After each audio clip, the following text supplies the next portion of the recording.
כאן שנה שעברה, נתתי הרצאה באותו שם, Zero Small Medium Large Extra, לא יודע מי, חלק מכם אני רואה שהייתם. והצגתי לכם כמה פרויקטים, שאני רק ככה אדפדף.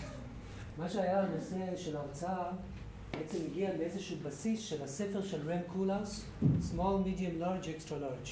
אני מקווה שאתם מכירים ויודעים. ספר מאוד חשוב, שנות ה-90, אחד הספרים הטובים, ובזמנו גם דיברתי על זה ששמעתי הרצאה אחרת של פיטר אייזנמן, שהוא אמר שיכול להיות שלפעמים כל מה שהאדריכל צריך לעשות זה להוציא ספר. ויש בזה משהו. בסופו של דבר, הספרים שהאדריכלים הוציאו, הספרים החשובים, אפשר להגיד שהם ממש landmarks בתוך ההיסטוריה של האדריכלות. אפילו הספר הישן של ויטרוביוס, גם כן אחד הספרים החשובים. אני הראיתי לכם פרויקטים בזמנו בקנה מידה משתנה. התחלתי בסדרה של מיצבים שאנחנו עשינו בזמנו, המשרד. עשינו את זה אז, ממש בהתחלה. כל מיני מחקרים שעשינו בתוך העיר, שהתערבנו במקומות שונים. זה היה בשדרות חן, בשדרות בן ציון, וזה בנווה צדק. וזה היה הכל, התחיל בתור קנה מידה קטן, אפילו תכשיטים, ואז עברתי לקנה מידה יותר גדול של וילות, ווילה ממש במרכז, בצהלה, ועברנו לקנה מידה יותר גדול של בנייני ציבור, של כמה אלפי מטרים, זה בית הגלגלים בהרצליה פיתוח, זה בית לילדים נכים שעשינו, שניצח גם את פרס נגישות ישראל ב-2016, ואחת הסיבות שהוא ניצח את הפרס, זה היה שבגלל שהצלחנו ליצור פרטים, פרטי אדריכלות שלא נכנסים לתוך השפה הזאת של מה שנקרא התקנים של הנכים, כי ברגע שאתה נכנס לכל התקנים האלה, אתה מקבל מהר מאוד מבנה שנראה כמו מושג. וכאן הצלחנו לשמור על האווירה של בית. וכמובן פרויקט אחר שעשינו עם דניאל ליבסקין, פרויקט במרכז וולד באוניברסיטת בר אילן. ואז עברנו בקנה מידה יותר גדול, מבנה מגורים, אנחנו עושים הרבה מאוד מבנים עכשיו, במיוחד בתל אביב ורמת גן. ומי עובר, זה עובר ממבנים למתחמים. היום האופנה האחרונה ממתחמים. אף אחד כבר לא עושה יותר מבנה, רוצים מתחמים שלמים. ופרויקט שעם עיריית תל אביב, כל החלק הצפוני של הנמל. אז הדבר הזה של הקנה מידה, כמו שאתם רואים, אנחנו במשרד שמים הרבה מאוד דגש בקנה מידה משתנה. זאת אומרת שאנחנו, הראיתי לכם מקודם, תכשיט, אוקיי? ובקנה מידה ממש אורבני. אבל בכל זאת, מה משותף לכל הדברים האלה? אוקיי? מה משותף לכל הדברים? יש בכל זאת משהו שהוא משותף. גם, אבל יש עוד יותר משהו, עוד יותר למקור. וכאן, זה אולי הטוויסט. כאן אולי הנקודה. וכאן אני רוצה להתחיל, בעצם עכשיו אני רוצה להתחיל את ההרצאה. כי עד עכשיו זה היה מעין הקדמה. רם קולאוס דיבר על הקנה מידה הזה. small, medium, large, extra large. הוא התחיל בשמאל. זה היה מבחינתו ההתחלה. אוקיי? וגם כתבתי בקול קורא, אלברטי גם מדבר בזמנו על זה שהבית הוא עיר והעיר הוא בית. זאת אומרת שאתה יכול להגיד, זה לא משנה הקנה מידה שאנחנו עובדים בו, יש בכל זאת משהו שמחבר את הכל ביחד. והדבר הזה, אני קורא לזה הזירו. מה יותר קטן מקטן? מה הכי קטן? אוקיי? וזה בעצם מביא לחקירה שאני כבר הרבה מאוד שנים מתעסק בו, וזה דבר שאני רוצה לשתף אתכם בסטודיו הזה שאנחנו הולכים לעשות. בעצם הסטודיו הזה הולך לחקור את הזירו הזה. אוקיי? מאיפה מגיע הרעיון? וזה מה שהנושא. כי הדבר שמשותף לכל הדברים הזה זה הרעיון. אוקיי? ויש בהתחלה עולה איזשהו רעיון, ואז מהרעיון הזה, בוא נגיד, מתחיל לפעול. כל הסיפור מתחיל לפעול. כל הדבר הזה שמתחיל לקרות, תחשבו על זה שהמבנה הכי מורכב, הכי מסובך, התחיל ברעיון. רעיון אחד. Okay? בעצם התהליך הזה של אדריכלות, וגם זה כתבתי בקול קורא, זה איזשהו תהליך שעובר מהרעיון, ממשהו מופשט, למשהו פיזי. כאילו אנחנו גוררים את הרעיון החוצה, עד שאנחנו מביאים אותו לצורה פיזית. והדבר הזה, השורש הרעיון מביא לאיזשהו מושג שקוראים לו אדריכלות צלולה. וזה גם משהו שבסטודיו נבחן, זה מה זה אדריכלות צלולה, האם זה קיים, איך אפשר להגדיר את זה, האם אפשר להגדיר את זה, זאת אומרת, איך אנחנו מגיעים לצלילות של האדריכלות, לשורש של הדברים, מה שנקרא הלא נראה, הלא נודע, איך אנחנו מתפשפשים בתוך הלא נודע ומוציאים את זה החוצה, מהלא נודע לנודע, מהחושך אל האור, או בעצם מהאור אל החושך, כי אפשר להגיד שזה דווקא האור, ואנחנו נמצאים בתוך התחום שהוא כביכול תחום החושך דווקא. יש הרבה מאוד מחקרים בנושא של התת מודע והמודע והתת מודע והיחס ביניהם, אבל די ברור שאנחנו, בתוך מה שאנחנו רואים כאן מסביבנו, זה התחום הזה כביכול, התחום של המודע, וזה די ברור שזה תחום מצומצם. לעומת זאת, כל הרעיונות שלנו, כל השאיפות שלנו, כל הדברים שגורמים לנו לפעול, נמצא בתחום הזה של הלא נודע, אוקיי? והדבר המעניין הוא איך להתחבר לתחום הזה. נראה איך זה עובד עכשיו. אוקיי, אולי זה לא עובד בסרטון. בסרטון? כן. תנסה עם העכבר אולי. איפה העכבר? צריך שיהיה יד. כן. אוקיי. אנחנו בסרטון קליפ. אוקיי? במשך היום המודעות שלנו היא עוסקת בכל הדברים שמסביבנו, אבל במשך הלילה שם הדברים לא קורים. ובעצם החלק מהחקירה הזאת וחלק מזה שנעשה גם בסטודיו זה החקירה של מה קורה איתנו במשך הלילה.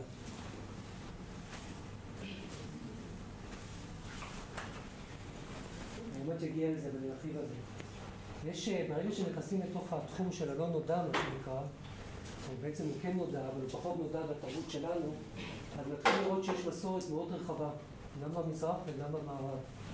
במזרח יש את הטקסטים, אני חושב שאולי הטקסטים הכי עתיקים בכדור, או אצלנו באנושות, לפני 4,000 שנה, שקוראים לנו אופנישדות, וזה בעצם סדרה של דו-שיח בין מורה לתלמיד. כשהתלמיד שואל את המורה שאלות, הוא בעצם שואל את השאלות אולי הכי מהותיות, שהכל מגיע בסופו של דבר לרעיון או לשאלה מי זה העצמי, מי זה העצמי. וגם בבודהיזם יש גם כן מסורת שלמה, יש את ה-Dream Yoga, יש את ה-Tibetan Book of the Dead, שזה מספר על כל המהלך שהבן אדם עושה אחרי שהוא מת, ובכל התקופה הזאת, המקום הזה שקוראים לזה הברדו, שזה נמצא בעצם בין חיים אחד לחיים שניים. זה לא משנה אם מאמינים בזה או לא, אבל ה-Tibetan Book of the Dead זה בעצם ספר שנותן הוראות איך להתנהל באזור הזה של הברדו, באזור הזה של התווך, בין לבין. יש גם את הספר המצרים של המתים, וגם הוציאו גם ספר אמריקאי למתים, עשו את זה עכשווי. לקחו את ה-Tibetan Book of the Dead ועשו אותו אמריקאי, אז קוראים לזה American Book of the Dead. אם זה לא אמריקאי זה לא קיים. אבל גם במערב יש מסורת של קצת חיפוש של הלא נודע, ואני חושב שזה הגיע לאיזשהו שיא בתקופה של הדאדה והסוריאליזם, ואם אתם תסתכלו על התאריכים, זה די מעניין שהתקופה הזאת הייתה בתקופת הכאוס, או בתקופת הזאת, קצת התווך הזה בין מלחמת העולם הראשונה למלחמת העולם השנייה. בעצם זה די הסתיים בסוף מלחמת העולם השנייה, וזה קצת אחרי מלחמת העולם הראשונה. זה היה תקופה שהתחיל בדאדה, ואז שהדאדה ירד למטה, הסוריאליזם נכנס לדבר. ויש בזה הרבה מאוד מסתורים, בוא נגיד באינטימיות בין הגבר לאישה כאן, בעצם בין שתי דמויות, אבל הם לא רואים אחד את השני, והם מכוסים. זה אינטימיות או לא אינטימיות. הנושא של דלי עם הזמן שנוזל, ומה זה בעצם זמן? אפשר לחקור את הזמן, אם הוא בכלל קיים בנושא של הזמן. וזה, אני חוזר עכשיו לנושא של הלילה. בתוך המחקר שאני עושה בתחום הזה, בתוך הרצון להגיע לשורש של הרעיון, או לתוך התת מודע, המקום שנמצאים בו בצורה הכי חשופה, ישר לתוך התת מודע, זה בתוך החלומות. בעצם בזמן שאנחנו חולמים, וכל אחד מאיתנו חולם כל לילה, בזמן שאנחנו חולמים, אנחנו נמצאים כמה שעות בתוך התת מודע. אם תחשבו על זה, או תראו את זה בתור איזשהו מחסן ענק של רעיונות, בזמן החלום אתם נמצאים בתוך המחסן. אבל הבעיה היא שאתם לא זוכרים שאתם שם, ואתם גם לא ניגשים לשם בצורה מודעת. וזה מביא אותי לנושא של חלומות צלולים. החלומות צלולים הוא להפוך לצלול בתוך החלום. חלקכם מכירים את המושג הזה של חלום צלול? בעצם מה זה אומר? זה בעצם אומר שבתוך החלום אתם יודעים שאתם חולמים. וברגע שאתם יודעים שאתם חולמים, אתם יכולים להתחיל להתערב בחלום, אתם יכולים להתחיל לעשות איזשהו פשוט חיפוש בתוך החלום, להתחיל להתערב בזה בצורה מודעת. אחד מהדברים הראשונים שאפשר להבין שברגע שחוקרים את הלילה, הלילה הוא לא כמו שהרבה מאיתנו חושבים, שאתה הולך לישון וקם בבוקר, 8 שעות או 7 שעות או כמה שאתם יושנים, אלא זה בנוי ממחזורי שינה. כל מחזור הוא בערך 1.5 שעות. אם יודעים את זה, אפשר להתחיל לדעת מתי הכי טוב להיכנס לתוך זה, אוקיי? לפני הרם. הרם זה שהאישונים מתחילים לזוז, ואז נכנסים בעצם החלום מתחיל לקרות, אוקיי? זה הזמן שצריך להיכנס. בעצם זה הזמן שצריך להתעורר. אז רואים שיש בערך 4-5 מחזורים בלילה, אוקיי? והרם זה הזמן שנמצאים בתוך חלום. וזה מוגדר כמובן בגלי מוח שונים בכל שלב שנמצאים. אוקיי? מתחילים להירגע, מתחילים להירדם, יש זמן מסוים שנרדמים ללא חלומות, ואז הגוף מתעורר, נכנס לתוך חלום, ואז זה עובר לעוד מחזור. אחד מהדברים שמעניינים זה בזמן שאנחנו ערים, המוח הביקורתי שלנו עובד בצורה מאוד חזקה. בזמן שאנחנו ישנים, אין לנו ביקורת. המוח שלנו ישן, אין לנו את הביקורת. ובזמן של חלום צלול, זה נמצא בין לבין. זאת אומרת, שאתה נמצא בחלום צלול, אתה בעצם ביקורתי בתוך החלום. למה אני מדבר על הנושא הזה של ביקורת? בגלל שבחלום יכול לקרות את הדברים הכי מוזרים, ואנחנו לא חושבים שזה מוזר. נכון? רק כשמתעוררים, אומרים, היי, מה היה שם? אני חלמתי את הדבר הזה? אוקיי? למה זה קורה? יש כזה דבר שקוראים לזה לוגיקה של חלום. בתוך החלום עצמו אנחנו חושבים שזה טבעי. אפילו לפעמים אם אנחנו מתעורר אצלנו חשד שמשהו לא טבעי כאן, יש איזשהו תירוץ שאנחנו מספרים לעצמנו, לא, זה בסדר, הפיל הזה הוא כן יכול ללכת בתוך הרחוב, אין עם זה שום בעיה.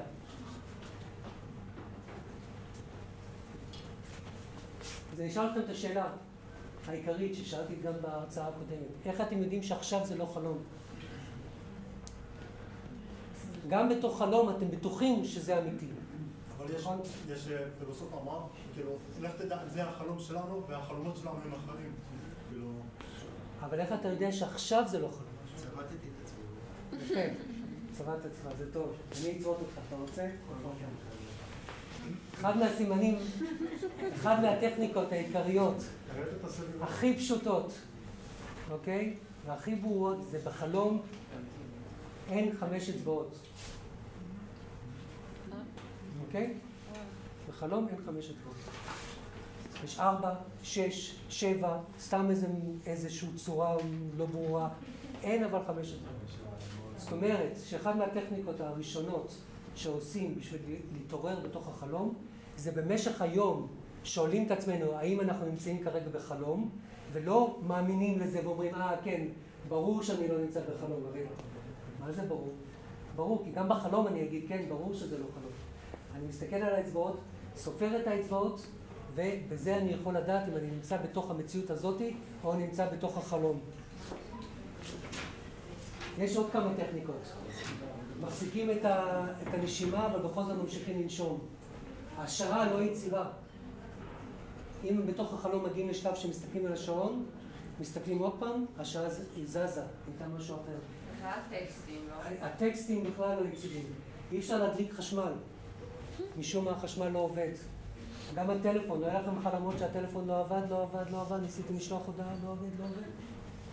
אם מסתכלים במראה, זה רק לאמיצים, כי הדברים משונים הולכים לקרות, וכמובן, הכי בסיסי, אפשר לעוף. מה יכול לקרות במראה? זה נלמד בקורס, מה יכול לקרות במראה. בקורס ניכנס לתוך המראה, אוקיי? אז כמובן שאפשר לעוף, אז זה אחד מהדברים הבסיסיים. בעצם, אם אני שואל את עצמי, אם אני חולם עכשיו, אם אני אקפוץ באוויר וישאר שם, סביר להניח שזה חלום. אוקיי.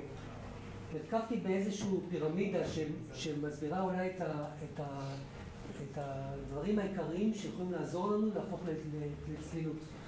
בבסיס של הפירמידה הזאת זה בדיקת מציאות, כמו שאני אמרתי, הבדיקה של איפה אנחנו נמצאים, השאלה הזאת.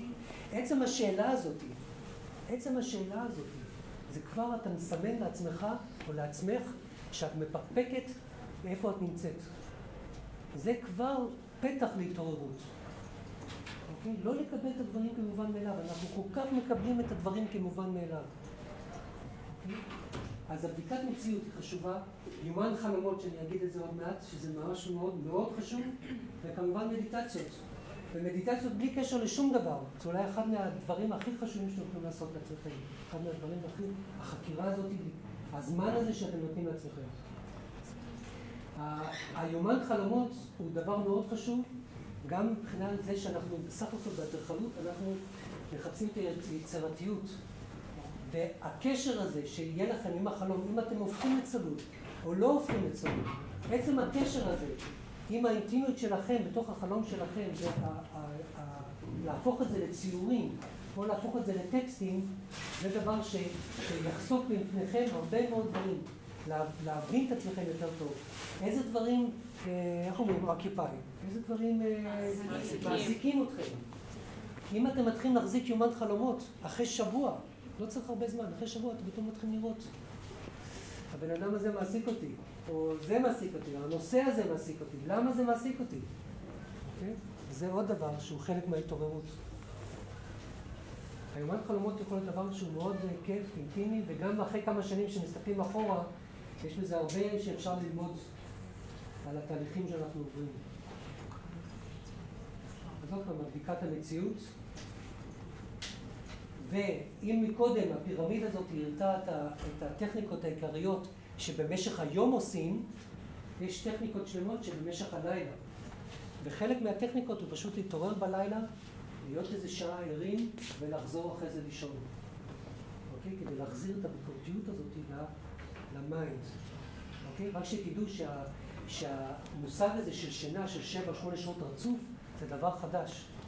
בתקופה יותר, נגיד בימי הביניים או לפני כמה מאות שנים באירופה, לפני שהיה חשמל, היו הולכים לישון איך שהיה נהיה חושך, היו קמים אחרי זה באיזה 12-1 בלילה, קמים כל המשפחה, ואוכלים, היו פוגשים חברים, היו עושים אהבה, ואז היו חוזרים לעוד מחזור. זאת אומרת שהלילה היה, קוראים לזה segmented sleep, הלילה היה מחולק ל2. היום אנחנו הולכים לישון ואל תיגעו בי. ההפך, אם מישהו מנסה אפילו לגעת בי או להעיר אותי או מפריע לי, אני מתעצבן, אוקיי? היחס שלנו לשינה היום הוא מאוד מאוד, מתייחסים לזה כמשהו מאוד מאוד קדוש. אם אני קצת מדבר גם על מערב מזרח ועל צלילות, כן? יש הרבה מאוד יצירתיות שמגיעה מתוך דברים שהם רעיונות מאוד מאוד פשוטים. אם אתם תסתכלו על הצורה הזאת, אתם כולכם מכירים, נכון? תושב. אז אם אתם מסתכלים על הצורה הזאת, תסתכלו כמה זה בעצם מזכיר, וכמה זה אולי מדבר אחד עם השני, אם יש קשר ביניהם בכלל, או אין בכלל קשר. ואם מסתכלים על הצורה הזאת, האם יש קשר לזה? למריה. אוקיי? שזה גם כן אייקון מאוד מאוד חזק, במיוחד בעולם המערבי, בנצרות, האמא והבן. ואיך זה מזכיר את רונשון באיזשהו מקום, ואיך זה מזכיר את דושון. וגם במערב, במזרח, בבורמה, העיר עם המקדשים, בבייגן. וכל הנושא הזה של זה באינדונזיה, המעברים שהולכים ועוברים שלבים בחיים עד שמגיעים לשלב העליון, וכל שלב שמגיעים אליו זה היקפי. אפשר לעבור להיות רק בשלב הזה. אולי כל החיים אתם נמצאים רק בשלב הזה, אבל אולי אתם תעיזו לעבור שלב, להגיע לשלב יותר בעצם, מה זה אומר לעלות שלב? לעלות שלב זה בעצם להגביר את המודעות. הכלי כאן הוא מודעות. ככל שהמודעות שלכם עולה, אתם בעצם מתחילים להבין יותר. אוקיי? גם אתם מתחברים ליותר יצירתיות של עצמכם. האם יש לכם את האפשרות בחיים האלה להגיע ממש עד לקצה? ואי אפשר לדבר על צלילות או אדריכלות, רוח אדריכלות בלי לואי קאן, שגם כן עלה על משהו, הוא הבין את הנושא הזה, וזה הסולק אינסטיטוט. וכמה שקט יש בדבר הזה. וכמה כוח יש בעצם בזה שאין, או בריק, או באדריכלות שנמצאת בין הגופים. כי הדגש כאן הוא על האין הזה. הדגש הוא לא כל כך על המבנים האלה. ובעצם זה פונה לשום... זה לא פונה לנוף, או רק לפתיחות הזאת. בעצם פונה לפתיחות. נוטרדם, שזה גם כן הגיע לאיזושהי רמה מאוד גבוהה, זה חלון, הרוז ווינדו קוראים לזה. ויש גם אתר, יש אפליקציה, כמובן, אפשר בלי אפליקציה, שקוראים לה ג'יני, שאתם יכולים את החלומות שאתם רושמים לשלוח להם, ויש להם ציירים מכל העולם, והם שולחים לכם את הציור של החלום. אז אם אתם לא רוצים לצייר, או שאתם רוצים לראות איך מישהו אחר לצייר את החלום שלכם, אתם יכולים לשלוח להם את החלום. יש גם חבר'ה ישראלים שם באתר.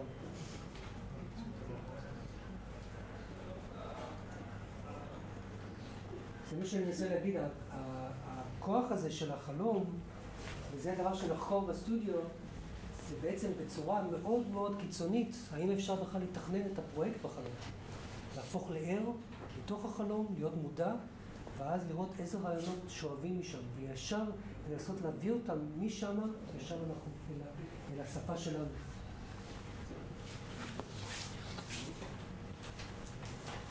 אוקיי, אז זה מצד אחד. מצד שני, כן, בכל זאת גם בסוף הסטודיו אנחנו נגיע לדבר, לאיזשהו אובייקט, לאיזשהו אדריכלות פיזית. ואחרי כל התהליך הזה שנעשה, אנחנו נעשה בוא נגיד, ננסה את הדוגמה הזאת, או ניקח את זה לפרויקט בתל אביב. היום מה שקרה בתל אביב זה שתל אביב התחלקה לרובעים. כמו שהיום פריז יש רובעים, תל אביב גם החליטה להיות רובעים, וחילקו אותה. הרובע 3 זה המרכז. אתם בטח כולכם מכירים את רובע 3. אבן גבירול, מי שמכיר את תל אביב, אבן גבירול הוא בין 3 ל-4. רמת אביב הראשון. כאן זה כל האזורים הדרומיים. אנחנו נתמקד באזור 8. יש את כל הנושא של התמה, שגם על זה נדבר. כל הנושא של הבנייה ותוספת, וזה כל התהליך של התמה. וזה בעצם, אי אפשר היום להיות באדריכלות בלי להבין את התמה. התמה זה האדריכלות של היום, לפחות של מגורים. אוקיי? צריך להבין את הנושא הזה של התמה. תמה זה סיפור ישראלי טיפוסי, שהממשלה החליטה לחזק את הבניינים לרעידות אדמה, ולא חקרה את הנושא בכלל. החלטה ב-2005 או 2004, מישהו שם החליט וזרקו את זה לרשויות, ועכשיו כולם עדיין רצים, 10 שנים אנחנו כולם כמו עכברים, עדיין מתרוצצים, מנסים לפתור את הנושא הזה שקוראים לו תמ"א 38. אז כמובן כמו הרובעים זה מחולק לאזורים של זכויות שונות, אבל מה שמעניין זה לאו דווקא מגורים, כי אנחנו ניקח את זה למבני ציבור. במבני ציבור בטבע של תל אביב זה השטחים שמסומנים בתור שטחים חומים. ואם חוקרים את זה קצת, יכולים לראות שאין הרבה מאוד שטחים חומים. אוקיי? העיר סובלת מחוסר שטחים חומים. והשטח החום שאנחנו נתמקד זה בשכונה דרומית שקוראים לה קריית שלום, שומעים אותה כאן. ומה שמעניין בה, שהיא מתחילה ציר ירוק, שאני אראה לכם את זה עוד מעט. כן, אתם רואים את זה, שחור לבן, אבל כל האזור הזה הדרומי של העיר. בעצם, אם קצת דיברתי על הרובעים, רובע 3, רובע 4 וכל הרובעים האלה באמצע של תל אביב, כבר די התיישבו, הדברים די סגורים. אבל הרכות של העיר של תל אביב נמצאת בדרום. אחד מהדברים זה שבחול הרבה ערים כמו לונדון או פריז מתרחבים. מישהו יכול לגור שעה מלונדון והוא עדיין מגדיר את עצמו גר בלונדון. אבל בתל אביב, בגלל הים בצד אחד, איילון בצד שני והירקון בצד הצפוני, העיר עצמה לא יכולה להתרחב יותר. זה השטחים שיש, וזה אחד מהסיבות גם שהדיור כל כך יקר. אבל החלק הרך או העתיד של העיר נמצא כאן בדרום. אנחנו נחקור את זה קצת. עוד דבר שמעניין שזה הספירלה הזאת שנמצא בתוך שכונה שקוראים לה קריית שלום. וכאן אתם רואים את האתר שאנחנו נתעסק איתו. שהאתר הזה מתחיל את הציר הירוק שמתחיל מחולון דרך חוצה את זה עד ליפו. זה בלומפילד. וכאן יש פארק מאוד גדול, פארק החרושת. אם אתם תיכנסו, אני אדבר על זה במהלך הקורס, זה כמובן כל תוכניות שעיריית תל אביב מנסה לעשות לדרום העיר, אוקיי?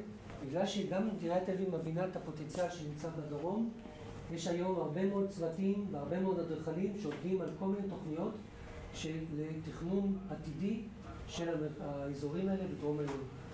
אתם רואים עוד פעם, זה האתר שלנו, ואיך הוא מתחיל את כל הציר הזה הירוק.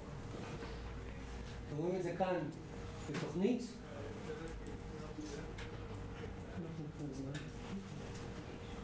יש עוד איזה 10 דקות משהו. וזה השכונה עצמה, שכונת קריית שלום. אוקיי? והאתר שאנחנו נתעסק איתו זה האתר הזה, שזה שטח חום. שטח למבני ציבור. והוא נמצא בהתחלה של הציר הירוק הזה. והוא גם נמצא על הרדיוס הזה של הכביש הראשי של השכונה. מה יש שם היום? אני אראה לכם עוד מעט. אוקיי?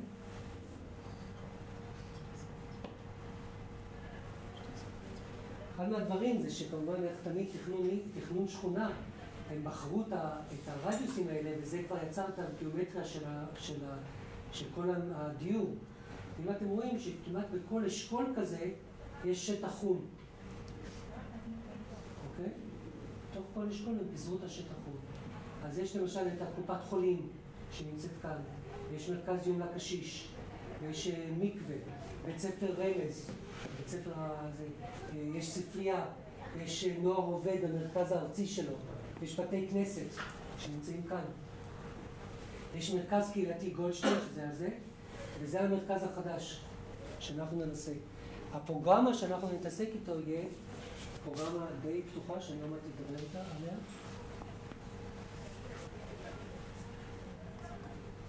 זה שכונת קריית שלום. אם היו לוקחים את אותו שכונה ומעבירים אותה לצפון תל אביב, היא הייתה אולי אחת השכונות הכי יוקרתיות שיש. אוקיי? כי זה בסך הכל, רוב השכונה מתאפיינת בבנייה נמוכה, של 2 קומות, 3 קומות, ובסך הכל זו שכונה די נעימה. התושבים שם הם הרבה מאוד תושבים מקומיים, לא זרים כל כך, יותר ותיקים, וזה נחשב שכונה, קוראים לזה בוכרים, שהגיעו מרוסיה, עלייה שהיה בשנות ה-90. זה הרחוב הראשי, רחוב גור ישראל.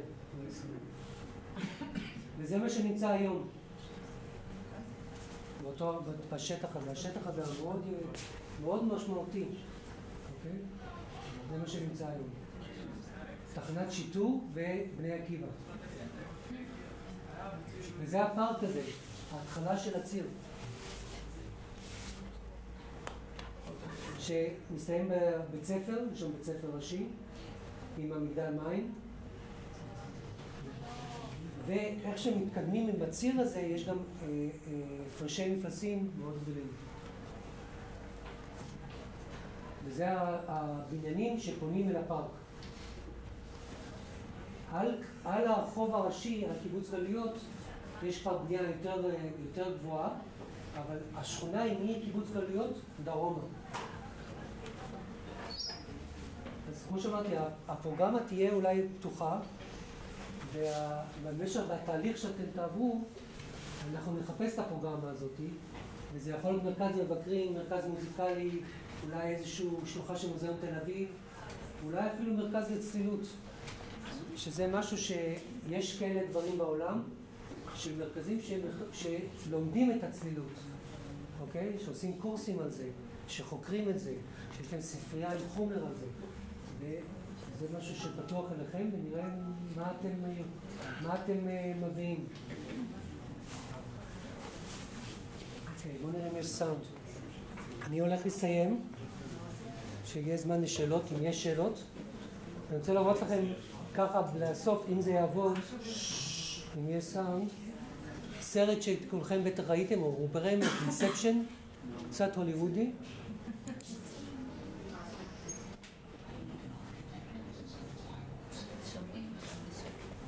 יש אפשרות להגביר את הווליום?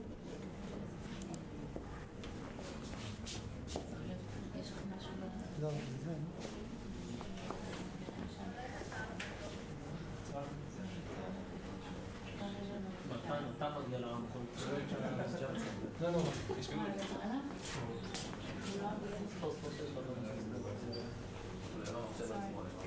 לא, לא. אוקיי.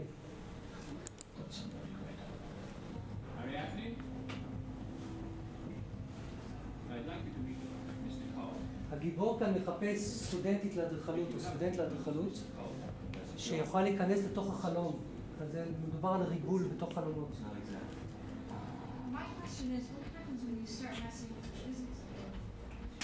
עכשיו, לא רק שהיא טובה, היא מאוד טובה, והם כאן בעצם נמצאים בתוך החלום שלו. והיא מתחילה להתערב, בדברים.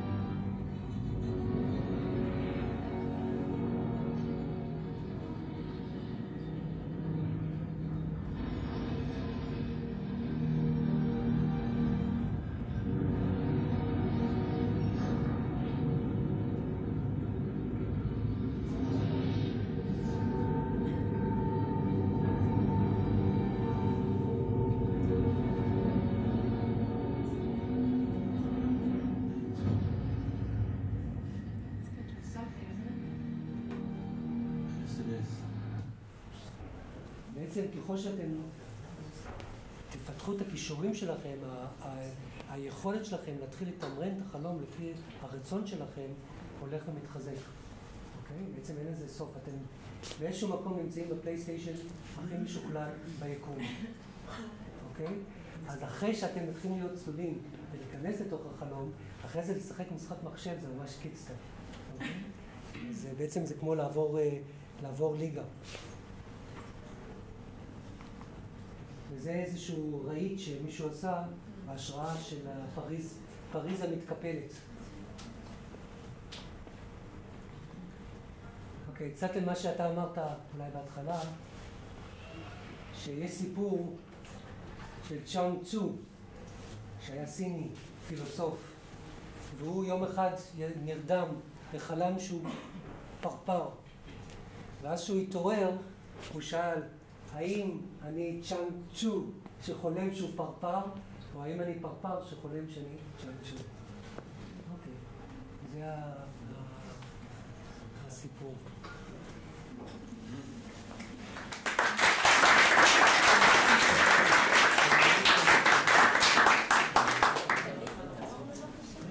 אם יש למישהו שאלות, זה זמן טוב, או לא. שאלה מה יש במקום יש את השיטור ואת בני עקיבא. המבנה עצמו הוא מבנה נמוך שם, שקיים, ואני חושב שזה יהיה מעניין לראות גם מה עושים מבחינת הפרוגרמה של זה, אבל גם מה עושים מבחינת הנוף של זה, ואיך השטח הזה ידבר גם מבחינת הפארק, וגם מבחינת השכונה, וגם מבחינה עירונית, ואיזה מרחב ציבורי הוא ייצור או לא ייצור, או כן ייצור. החידוש של מבנה ציבור הוא, בוא נגיד, הוא האפשרות בעיר לתת גם תחושה של קהילה, וגם זה כמו שעושים בדיקור סיני. בדיקור סיני, המטפל הולך ושם סיכה, וזה רק, אתה אומר, זה רק נקודתי, הוא לא שם זה, הוא שם סיכה במקום אחד. אבל בהרבה בחינות יכול להיות בכוח שזה כמו במבנה ציבור. כי במבנה ציבור אתם יכולים לגעת, לעשות נגיעה נקודתית באזור מסוים, ויש לו השלכה כמו לזרוק אבן לאגם, שיש לה את ה-ripples, את התנודות, שזה יכול לעשות הרבה מעבר לשטח עצמו. ולשים את הדבר הזה בקריאת שלום, אני חושב שזה יכול להיות משהו שיכול לתת את ה-ripples האלה לכל תל אביב. העבודה היא קבוצתית? לא. נולדת לבד וגם תמות לבד. אני חולם לבד. אתה חולם לבד.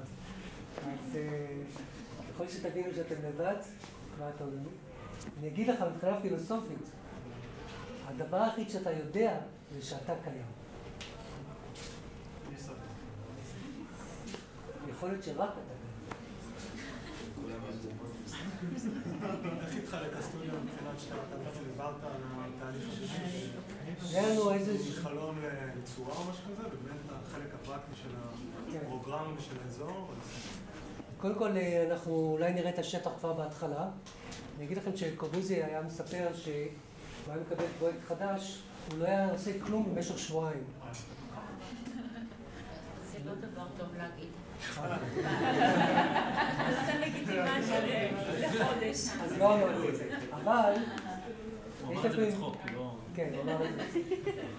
יש לפעמים משהו בזה שנותנים לדברים להתבשל. לא ישר מתחילים... תזכרו שכל קו על הדף הוא כבר כביש, הוא כבר רעיון. ואין דבר שאנחנו יותר אוהבים ומתחברים לרעיון שלנו. אנחנו כל כך קשורים לרעיונות האלה. בעבודה קבוצתית, אחד מהדברים הכי כואבים זה לוותר, יש למישהו אחר רעיון, אתה מוותר על הרעיון שלך. כל רעיון הוא ילד, ילדה, או הילדה שלי, כל רעיון. אחד מהדברים זה שגם סיפרתי, אני חושב פעם שעברה, אני למדתי בטכניון, והייתי נוסע ברכבת. והיה לי, כל התיק היה מלא את הכרטיסים האלה של הרכבת עם הפס הכחול הזה באמצע, אתם מכירים? ולקראת הגשה חילקתי לכל סטודנט את הכרטיס הזה, וביקשתי להם לכתוב את הפרויקט שלהם על הכרטיס. וכמובן שכולם, איך אפשר? וגם יש את הפס הכחול שהוא גם קצת מפריע, זה לא ממש אין לך את כל הכרטיס ריק שאתה יכול לעשות מה שאתה רוצה. באיזשהו מקום, אם אתם לא יכולים לצמצת את הפרויקט הכי מורכב, הספר הכי גדול, אם אתם לא יכולים לצמצת אותו במשפט, אתם לא מכירים את הפרויקט שלכם. אוקיי? אחרי זה מגיע, יש קודם כל את המשפט. אחרי זה מגיע כל הסיפור, וכל הדברים, וכל הדברים האחרים שנובעים ממנו. אבל הכל מגיע ממקור, אני רוצה שתלכו למקור הזה, לזכך אותו, אוקיי? להגיע למקור הזה. אם אפשר לשמור עליו. איך שומרים עליו ולא נותנים לו להתמסס. זה אומר שהפרוגרמה תבוא לשם מאוחר יותר? לא. נתחיל כבר מההתחלה, אבל לאורך גם בשלב הזה שאתה קורא לו פרקטי, אוקיי? שזה בעצם, אפשר להגיד פרקטי, או שזה אולי אקסרסייז, אוקיי? התרגול. אבל גם בשלב הזה אנחנו נמשיך להתעסק בנושא של התת-מודע, של איך מגיעים לשם, איך מרחיבים את המודעות שלנו. תעשו מדיטציות? יהיה מדיטציות.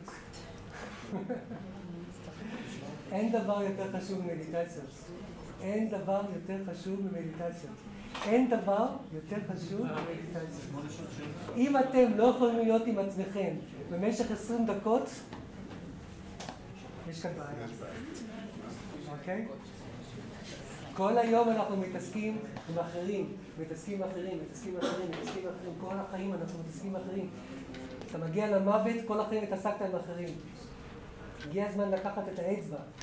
יש אצבע ויש אצבע מאשימה, כי גם אנחנו בהתעסקות של האחרים אנחנו מאשימים גם. לקחת את האצבע הזאת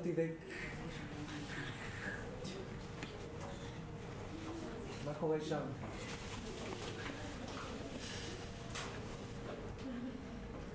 אז ניפגש. ניפגש בשמחות, ניפגש בחלום מה שנקרא. הרשמה, לענות לאיף ומייל עד יום ראשון, בבקשה. לא יאוחר מיום ראשון בבוקר. אז זהו. אחד מהדברים זה חייב להגיד שהיה טוב שמי שמשתתף שידע אנגלית, כי הרבה מהחומר הוא באנגלית, והרבה מההרצאות ביוטיוב, והספרים, זה באנגלית. אז זה לא... כדאי להגיד שתהיה הרבה קריאה גם, והרבה חומר יומי. זה לא חייבים להיות מומחה לאנגלית, אבל גם לא יהיה כאן תרגום סימולטני. היה טוב לפחות שלא יהיה הפתעה תודה.